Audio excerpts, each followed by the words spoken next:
Yeah, welcome to this little slideshow presentation we put together. Normally this would be kind of like an in-person plant walk, but I'm actually really delighted to be entering this world of online webinars so that we can reach more folks who are interested in, like you all, in getting out there. So self-care for your classroom community. Let's look at how to make dandelion root tea with children. And next slide. So this is a very beginning lesson in the Tea Project, which is a series of courses that I offer for teachers. And this year we're going online to do that. So I'll say a little bit more about that in a sec. But first, I just wanted to say thanks so much to Liza Lowe and the Inside Outside Nature-Based Educators of New England for offering this webinar. I have found, since I've really come to know about Liza this year, that Inside Outside has been an incredible resource for educators in my community of Central Vermont. And, you know, from everything from inspiration to policies and safety. And it is a true mark of the times that we as nature educators can sustain a group like this with such extensive interest. Even in just the last 10 years, we have come a long way with bringing children back to nature to learn about life. So I just think that it's great to just take a moment and as we continue on, because a lot of us have just come off of a long day of work, let's just take 20 seconds and just feel free, if it's comfortable for you, to close your eyes, and we're just going to take a breath and gather our minds as one webinar mind right now. So just feel free to take one nice deep breath, maybe count to the count of 6, 5, 4, 3, 2, 1, and release your breath. And one more breath.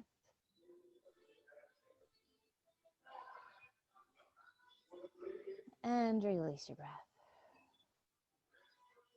So yeah, that is really, the here and now is really where I find myself. Every time I try to get another job, like a real job in the world, I think, nope, I got to go back to nature. This is where it's at. So we founded the Tea Project in 2017. There's a group of master elementary teachers who were saying, I was working with them as a nature immersion educator in public schools, and they were saying, gosh, you know, all of this is great, touching the surface, but we want to go deep with the knowledge about plants. And they said, can we figure out how to do this together?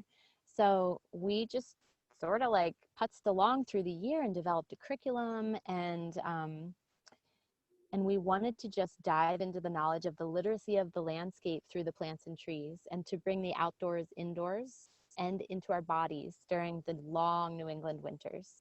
So since then, we've spread our wings throughout Vermont, and this fall, we are launching, next Thursday, we're launching our first series of Tea Project courses for graduate credit and continuing ed credits online. And we're expanding into 3 new states already, just from the students who are registered beyond Vermont. So as a part of these 2 online courses, semester, then we'll have a summer in-person residency, a week-long herbal immersion residency in the forest and the gardens, so that we can really see the plants and work together. It's optional, but recommended and pandemic permitting. And that will close the Tea Project courses. And I'm really hoping that that can work out.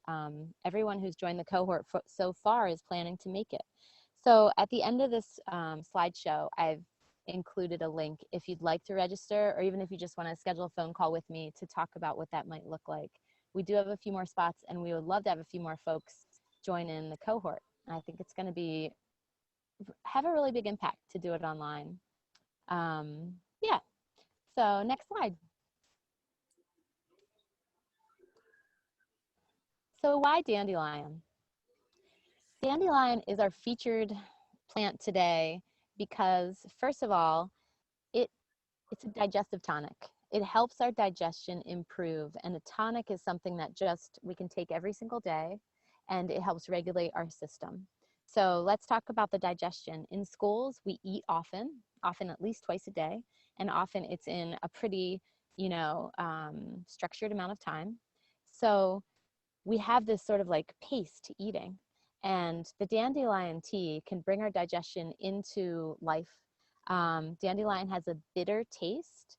And as we continue to learn about the taste, as we go into different herbs through the tea project and just in our herbal learning, we learn that bitter has the quality of descending and grounding. So literally, I have worked with kindergartners and we give them a little bite. We gather some dandelions, or I bring them into the classroom, and they take a little bite of the dandelion or a little sip of the dandelion tea. And then we do like a very quick but slow, a very short but slow breathing exercise with them and ask them how you feel. And I've had a very movement-oriented kindergartner say, after taking a sip of dandelion tea, I can feel it in my toes. So that's what dandelion does for us. It brings us into the body, it roots us, and it allows us to feel our feet on the ground. So you can probably all just take a second and imagine a student who that might be a benefit for, if not more than one student. So all plants, when used as tea, do have actions on our physiology. Dandelion is nutritive, so we call it a food-like herb. So it's super safe, and it's really hard to, it's easy to misidentify, and we'll go into that in a little bit, but it's impossible to misidentify as something that's toxic.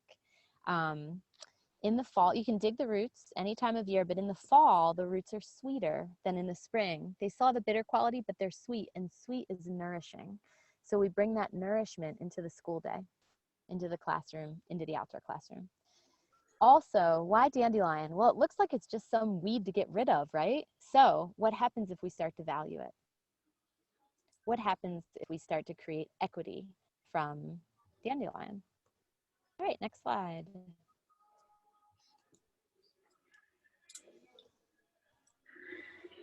Oh, sorry. That was my little. Okay. It 7 times. Okay, one moment. The next one says identifying. Yeah. So identifying dandelion. So we're going to go into the plant walk portion right now.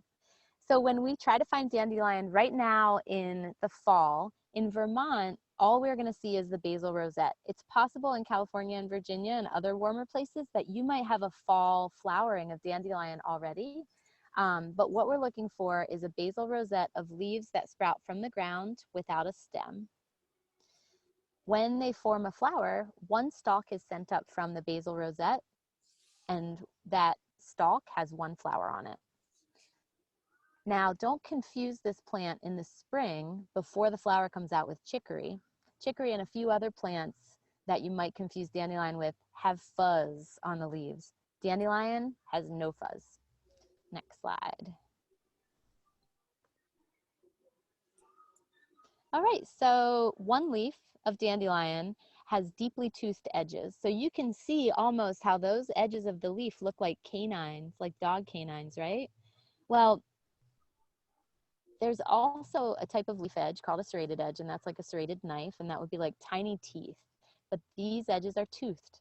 The surface of the dandelion, if you were to sort of pet it, is smooth if you move your hand over it. And the vein right up the middle can be purple near the place where it attaches to the basal rosette. And it can be also very deep, and it usually does change to whiter near the top of the leaf.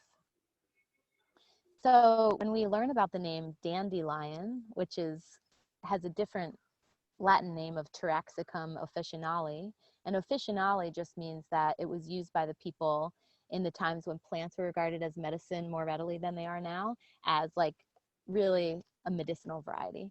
So when you look at dandelion, of course, the name comes from the French dent de lion, so tooth of the lion. So it's really fun when you're sharing this with kids to take a leaf, hold it up like, you know, along your mouth and show them that it's like the tooth of the lion. So the dent de lion. All right, next one. Now, when we identify dandelion, let's compare it with leaves that might confuse us. So the two leaves in the middle are dandelion, but they show different phenotypes. But it's still the same genus, species, and variety, of which there is one. So the two leaves on the outside could confuse us if we weren't looking closely enough. And you see the leaf on the left near the center of the slide itself. It has some toothing, but it's not deeply toothed. like the dandelion leaf that is on the middle left. The dandelion leaf on the middle right is also not as deeply toothed as the one that we're comparing it to, but it still has teeth near the bottom. See how those sort of rounded, they're almost scalloped, but it's just a different phenotype, different showing. If you saw that dandelion leaf and you were confused about it, just look around. There's probably 50 other dandelion plants nearby that you could more easily identify as dandelion. And then of course the one on the right here is a completely different variety that has super deep edges of one entire leaf structure, right? But the toothing goes really deep in, and you can see when comparing it to the dandelions that it does look quite different. So it's really about taking our time, introducing a slowdown to the students, and introducing, yeah, I'm not sure. I'm not sure if that's dandelion. Let's really look at it and go through um, where we could be making a mistake. All right, next. As we identified Dandelion Flower, the stem rises straight up from the basal rosette as mentioned, and one flower is attached to the end of the stem.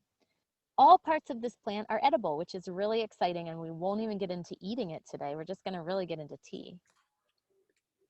This plant flowers in the spring, and unless you're like living in Bozeman, Montana and getting snowfall already, it also flowers a second round in the fall. So the energy of the plant when it's flowering is all up in the flower. And when it's not flowering, it's down in the leaves and the root. And so when the energy is down in the leaves and the root is the best time to dig the root. Because it's late September, we're talking about digging the root today because we are not having a second flowering of flowers yet, but you could still dig the root even if you are. The leaves are really bitter in the fall, and while you can make a separate tea out of them that has different qualities than the root, it might be more palatable to make them with the spring picked leaves. Next. So as we identify dandelion, we notice that this child is holding the leaves attached to the stems at the basal rosette, and then the root extends from below them. All parts are edible, just a little review. And this is a nice hardy root. So if you can see that root, you might notice that it extends down into the ground straight like a taproot, like a carrot or a parsnip. And that's how we're going to dig it in just a little bit when we talk about how to harvest it. So what is not dandelion? Next slide. Well, this plant sure does look like dandelion. The flower looks like the ones we know to be true, but if we follow that single stalk down to the basal rosette, it's clearly a plant that doesn't have any teeth on it, and it's fuzzy. So look really closely. These leaves are hairy, and this is such a great project for students. It would even be great to just introduce dandelion. You have a bandana lying on the ground. You've picked one dandelion leaf and you cover it with bandana. We call this Kim's game.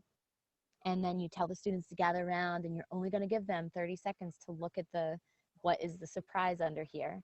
And then you're going to ask them to go find it.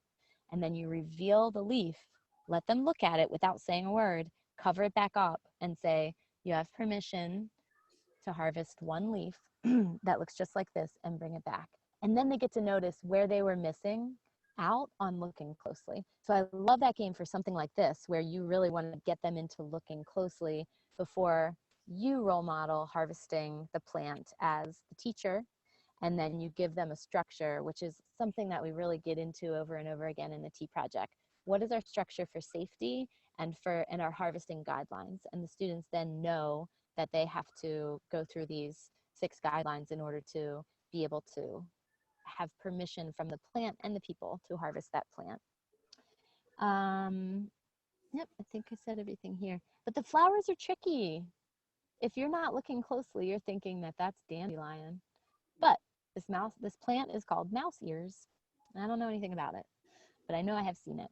So next slide, we've also got another not dandelion. Wow, So many people in the springtime tell me, I saw dandelion, I saw dandelion. And of course, you would think this is dandelion. These leaves, these flowers look so similar. These, the mouse ear and the dandelion, are all in the Asteraceae family, the sunflower family. You know, it's all the same thing. Just going to check on the chat here, see if anyone, oh, nobody's chatting. So look closely at the leaves. What do you notice? That's right, there are none. There's one little tiny leaf down in the lower corner. This is a really unique plant, and it sends up the stems and the flowers before the leaves. The stems are pretty thick, they're kind of fuzzy, they have protrusions coming that look like they're going to be leaves, but they're not. They're just some kind of a characteristic on the stem of this plant. And yet again, if you were to just look at them while you're walking by quickly, it looks like dandelion. But this plant is called Colts Foot. So the surprise in the next slide, which we're ready for, is that Colts Foot flowers look like this, and they get huge. And they're named for the foot of a colt, because they do look like the sort of the frog shape that the horse people call the bottom of the foot of a horse. And this plant is an incredible medicine and was often one that the doctors contemporary allopathic medicine had on their sign to indicate that they were a doctor, because the doctors in medical school learned about herbs before we had chemistry to imitate the herbs chemicals. So this is what colt's foot looks like after the flowers have died down in June through October, and the leaves are really this big right now. It likes wet places, and it loves roadsides and like waste areas, just like dandelion, but it's definitely not dandelion. And Angie, Mary had a question about Colts Foot, and is it, wait, let me see. Sorry, I Yes, lost it. thank you. She's heard that Colts Foot is medicinally used for immune support, and is that true? More for the lungs. So yes, if someone has a lung condition, or if someone has a cough with a lot of phlegm, traditionally the way we would use colt's foot, which right now is not accepted very much, was to dry the leaves, crumble them, and to burn the smoke and inhale the smoke, believe it or not. But because smoking is seen as bad for the lungs, what we do now is we turn it into a tea. So when we turn any plant into a tea, it saturates the tissue in the body, which is great for the lungs, right? Because they have so much tissue in them. And we also would drink colt's foot as a tonic. Yeah, great question, Mary. You've probably seen it in Burlington. All right, next one. So why are we talking about dandelion root? Like we said in the beginning, the bitter taste of dandelion root improves digestion because it brings, just having a bitter taste on your tongue, like you'll notice this if you take bitters in a cocktail, or if you take a bitter tincture before dinner or something like that. Or like my mother-in-law is German, and when she has us for a meal, she'll have us take a gentian, like a little gentian shot after dinner, the most bitter taste in the world. But the food we eat is like fried meat and nothing green, it's like fried meat and cabbage. I mean, that's not going to digest unless I have some kind of help. So she always has us drink a bitter, and the taste on the tongue then tells the nerves in the stomach, hey, you can start producing stomach acid. Also, there are prebiotics contained in dandelion root, which feed the probiotics in our gut. So it encourages a greater diversity of gut bacteria, which finally the research is starting to prove that gut health is directly related to brain health, brain function, brain focus, mood, and eliminating depression and a lot of mental instability, if you will. Yep, we talked about that. Next one, it calms us and it allows us a readiness to focus. So imagine using this as a tool to understand not only the literacy of the landscape with the students, but to empower them that, yes, you can actually use plants on the landscape to help your body feel grounded and focused. And grounded probably isn't like the best educational term, but it's true, and it is a word that we use in clinical herbalism. So I'll just share it with you that way. And maybe in the comments, someone could give me a substitute for grounded in case it's too new agey. But it's actually old agey because this is really old medicine. Um, so the fall dug roots that we're going to be experiencing, if you do go out in the next month or two before it's fall, the snow falls, if you get snow. Otherwise, you can really dig these roots all winter. There's a sweetness to them, and students might not think that. So also meet the students where they're at. If you need to put honey in their tea for the first couple months and then slowly remove it, that's fine. Just meet them where they're at. They're used to things having refined sugar in, and the sweetness of a dandelion root is going to taste bitter to them. It's not going to taste sweet. But there is a sweetness to it, and our body notices that, and our body is nourished by sweet. The taste of sweet is nourishing, because the original taste of sweet, if you think squash, sweet potatoes, beets, cheese even, and then, you know, that drive we have for cake and things like that, that replaces nourishment that we might otherwise be seeking in our lives, in a friendship or in a wishing we were under a blanket while we're outdoors in the chilly nature classroom, or whatever it is. Like, that sweet really gives our body a out breath, right? The other reason for dandelion root, if we go to the next slide, is equity. So look at this picture of the Ortho Weed Be Gone, which is made with an FDA approved herbicide. So it's toxic.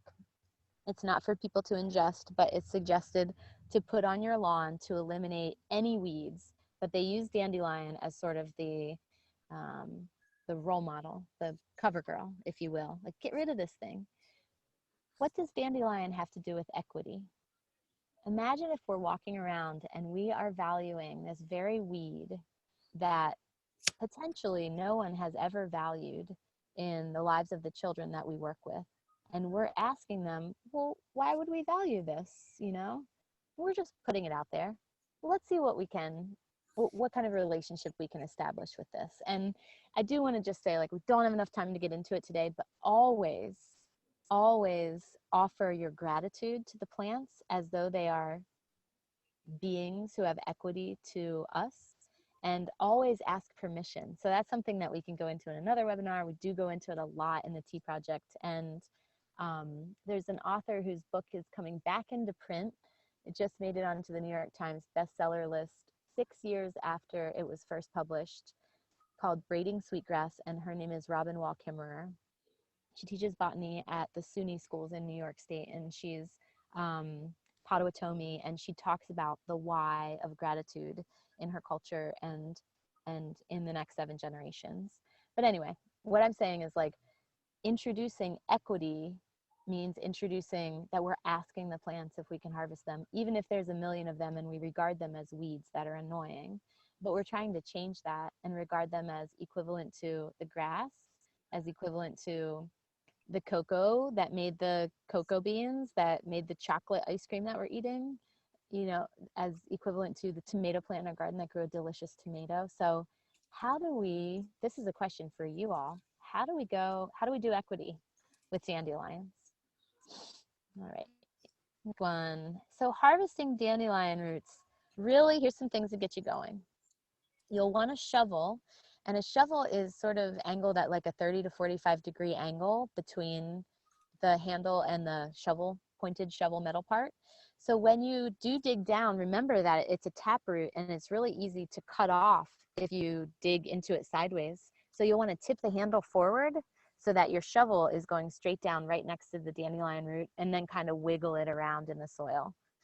You can use hand trowels, and you can give the students hand trowels. Sometimes it's really hard to get it out of a yard or a lawn with hand trowels, but it might be easier in a garden. Buckets and scrubbies and water, because we're going to wash them.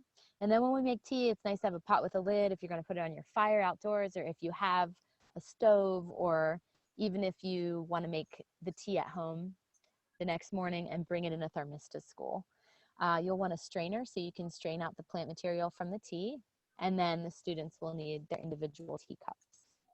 And it's optional if this is something you do in your school to just have cutting boards, safe knife protocols and then allow the students to chop the dandelion roots, which I'll show you some of the materials that I use right after this slideshow.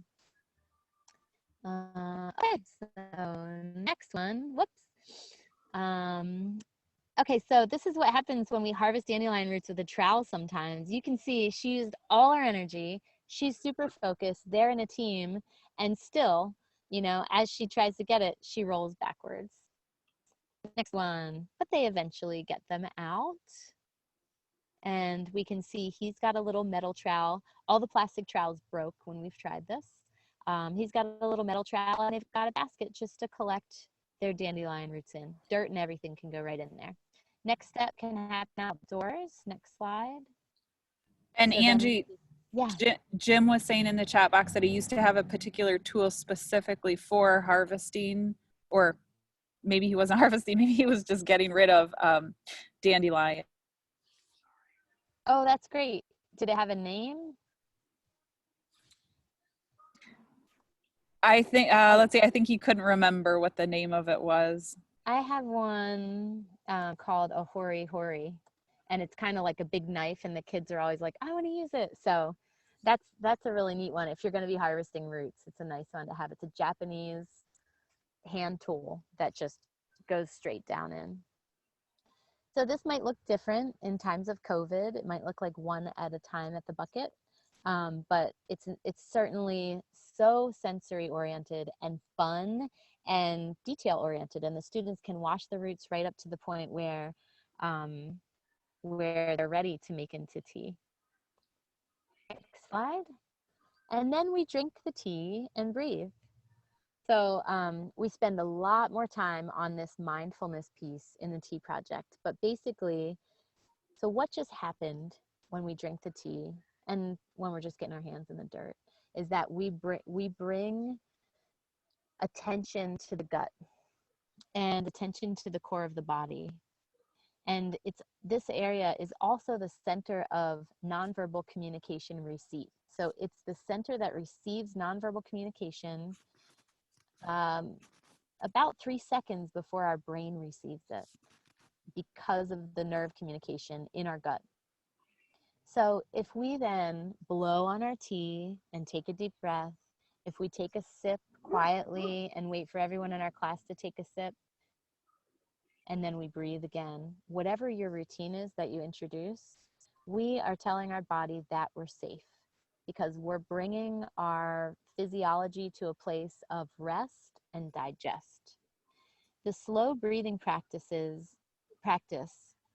So there's actually a study published, and I put it at the bottom here with a hot link.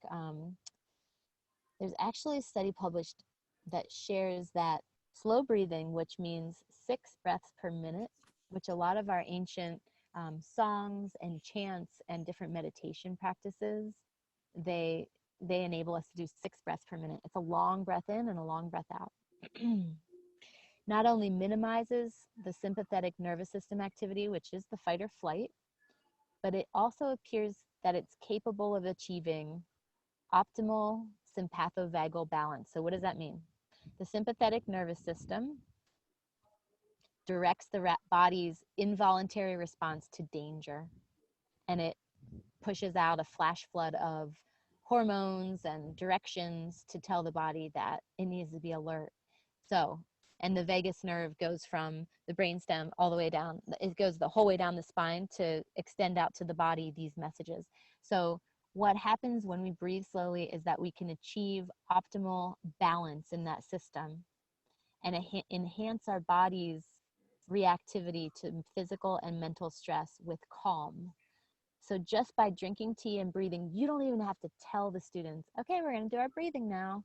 You're just giving them, this is how we drink the tea. They don't need to know anything about the physiological activity. And the next slide. So thank you for joining us. As we turn the webinar off, I have a little table outside here in my backyard, and I just wanted to show you some of the items that I use to make tea with kids outdoors. And I just wanted to say, you can do this. Your students will love it. I have not met a student pre-K through 8th grade who doesn't love this. It's in our DNA to do this. And a little dirt never hurt. Don't worry if they're perfectly clean. But do worry that they have been sprayed. Always know whether or not the dandelions have been sprayed and avoid them if they have. We still have a few openings left in the tea project. If anyone's interested in joining us, you can register at this link right here.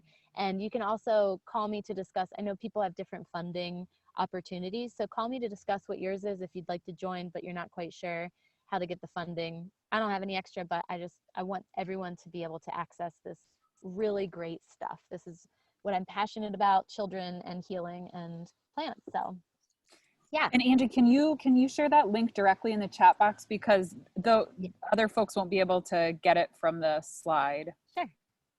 Okay, Ken. Okay. Oh, right. And the other, I'll share this other link too, or we'll get it in the chat. And then I can also share the link just to my website. Yeah. www. There you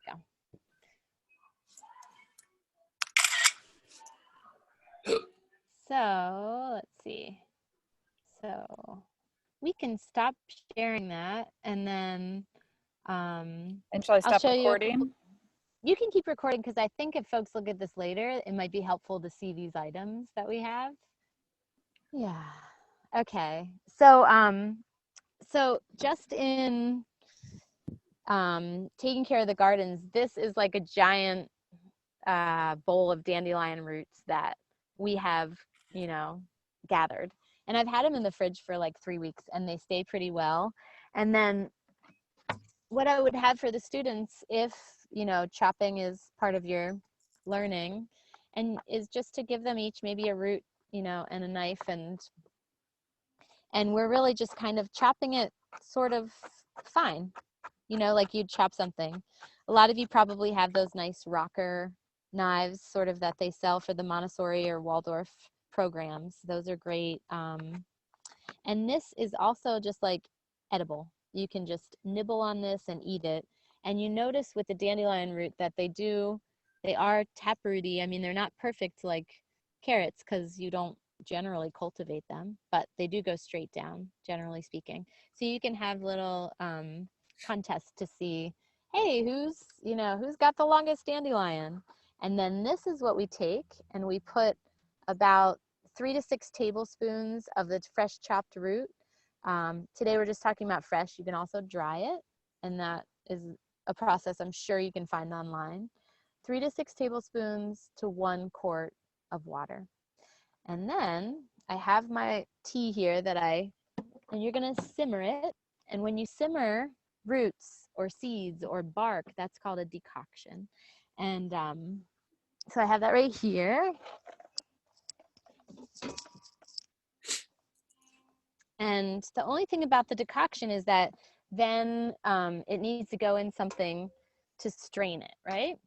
So here are some options. So this is my decoction. It's tea made with roots, simmered for 20 minutes. Maybe you put that on the fire, maybe you put it on a stove in your classroom or at home. So here are some ways I do that. Sometimes I just simply have a ball jar and a strainer, and then I will pour this into here, and the tea will be in here and the roots will be left, and I will then pour it into the students' cups from this jar. Sometimes I have a French press that I save for tea only, and this has a strainer right in it. Sometimes I just pour this whole pot right into a teapot, and then when I'm ready to pour it out, I hold this strainer over top of the cups. This teapot also has like those little holes in it that will strain out those larger roots. Then finally, this is a really nice one for winter when you're like, will we have a fire? Will we have time? I make the tea at home and I bring it in my thermos, and I don't worry about doing it with the children if there's other things we have to do or snow we have to move through, or if I don't have access to heat. And that's really nice too. So those are some supplies that are nice ways of making tea accessible. And I had hoped for having 15 minutes for questions, but it looks like we have about 5. If anyone has any questions, I'd be happy to take them, or comments or anything really.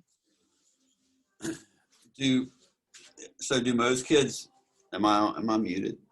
You're good. I hear you. No. So do most kids drink the tea with honey? I mean, you know, have you been through a period of time where you had tea like every morning for a week or every day, you know, one day a week for 3 months? And Yeah, great question.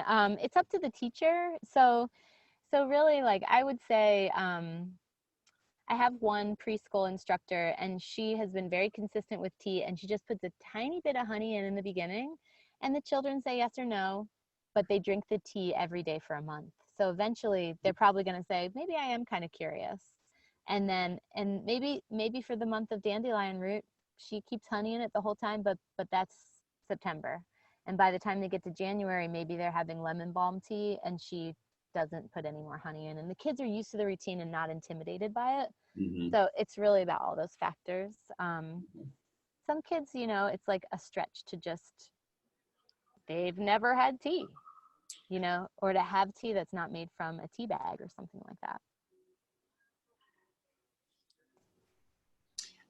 Angie, I had a question about using dandelion tea as a coffee substitute, or like to get off of coffee. A co-teacher had told me she drinks dandy tea. Yeah. She doesn't drink coffee. Can you speak to that a little bit and tell me, like? Sure. Yeah. Yeah. Well, when you, one way of drying the roots or of keeping them is to roast them. And so they have like a real nutty flavor to them. And then you would just decoct a tea made out of the dandy blend. Dandy blend, I think, has chicory root and maybe barley in it, or there's a couple different kinds you can get. And, you know, it's nutty and deep, and you can put your cream in it still if you want to. But the great thing is that whereas coffee has all these chemicals called alkaloids that tax the adrenals, and so they make you get this rush and then kind of deplete your endocrine system, really, the hypothalamic pituitary adrenal axis. So we don't want to deplete that. We want to be building that. And dandelion root tea does not affect the adrenals at all. What it does is cleanses the liver and helps the digestion wake up. And then, as we were talking about, it does that sympathovagal thing where it says, I can handle this. Like, yeah. Things are stressful and I'm able to really handle it, you know, even better. But yeah. coffee at a certain point, you know, makes us feel like spun out, slump, or like, I'm strung out or whatever. I mean, at some point I had to stop drinking coffee because I realized on the days I drank it, I was like freaking out on my kids to get out the door to get to school. Oh my God. And then when I didn't drink coffee, I was like, hey, you guys, mellow morning, huh? I was like, wow, something about this has nothing to do with anyone but me. So yeah, that's something that's the trick is roasting the root and having it blend with the chicory and barley or one other thing. Not necessarily even. You can purchase it that way, but like you could take that bowl of dandelion roots that I have and you could chop them real fine. I put them in a food processor and then I just sprinkle them on the tray that goes in the toaster oven and follow a recipe online for roasted dandelion root. Nice. And put it in a jar and simmer it. You can even simmer up like a half gallon of it and drink a cup every day because it'll last for a few days. So you don't have to do that 20-minute process every morning. Okay. Hi, Brenda. Brenda is a Tea Project teacher.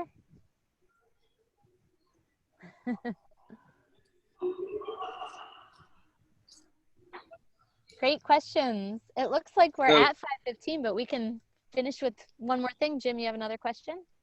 Well, in the Tea Project, are you growing things that you're going to be using all year round? Yes, great question. So in the beginning of the Tea Project, which starts in the fall, it's the course is called Mindfulness in the Daily Cup of Tea.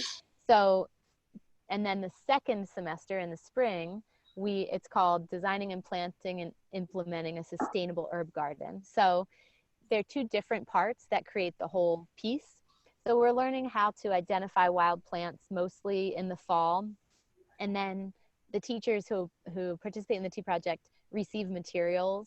So they'll receive a big bag of tea for each tea of the month through that semester to use in their classroom, so that they can have a steady tea since they're not able to harvest it yet. And then learning all of the mindfulness practices and implementing them. And then the second semester, we're really working with the plant cycle, and we learn how to grow the plants in an herb garden at school from seed to warm belly. But with this notion that we're growing a perennial herb garden, it's not going to be ready for us to harvest, really, if we grow it as kindergartners, really until we're in 3rd grade. And then we're probably going to harvest those plants and share them with the kindergartners. So we're thinking about the next generation, which is something that we often don't have the opportunity to do in person in school. It's kind of like very here and now, right? With what we're doing. But we're thinking, oh, who are the kindergartners going to be when I'm in 3rd grade? That's like half a lifetime. That's like my lifetime for those children. Yeah, that's cool. So it's helpful if teachers, like when Brenda did it, she had preschool, she was kindergarten, and then the 1st and 2nd grade teachers all did it, so that the students had this routine and the garden, which then got washed out in the flood, and they had to prepare another garden, but they did it, you know. So there were challenges, and there are challenges in nature, as you all know, in these positions. Yeah. Also, I just wanted to say, if any of you are really turned on by this idea, but it's too much to take a course right now with everything that you're doing, the residency that is the week-long herbal immersion residency that goes along with this program is an optional thing for folks to take just that next summer. Come in and take that course along with us. And that's a great way to just find yourself in this practice. We're going to go into the woods, we're going to go into the garden, we're going to do the mindfulness practices, we're going to do the gardening, we're going to meet other plant people, and you'll have this group of teachers too. So that's a real great opportunity. And my real vision is that I can come down to somewhere like where Jim lives and meet with 10 teachers from Virginia for a week-long immersion in a summer at some point, and like bring the tea project to you in that way. So it's just getting started, and yeah, I'm really thankful for everyone for coming today. And if you do have any other questions, you can find my email from Liza or on my website, and just please stay in touch. I'd love to support you in whatever your endeavors are. Thank you, Liza. Thanks so much, Angie. This was really great and inspiring. Great. Yeah, thank you. Thanks everyone for taking time out of your day to join us. Cheers. Bye-bye.